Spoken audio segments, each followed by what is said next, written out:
1 वर्ष होऊन गेलं, लाडकी बहीण योजना सुरूच आहे। आणि लाडक्या बहिणींनो, तुम्हाला सांगतो, जोपर्यंत तुमचा देवाभाऊ मुख्यमंत्री आहे, लाडकी बहीण योजना कोणीच बंद करू शकत नाही।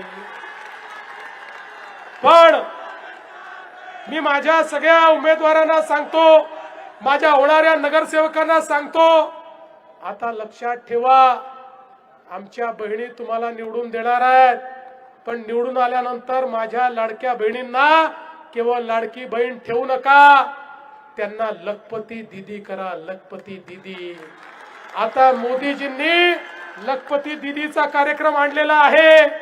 आणि मी तुम्हाला सांगतो, मी गेल्या वर्षात 2025 मध्ये 50 लाख लखपती दीदी केलेले आहेत। आता पुढच्या 6 महिन्यात अजून 50 लाख करणार आहे।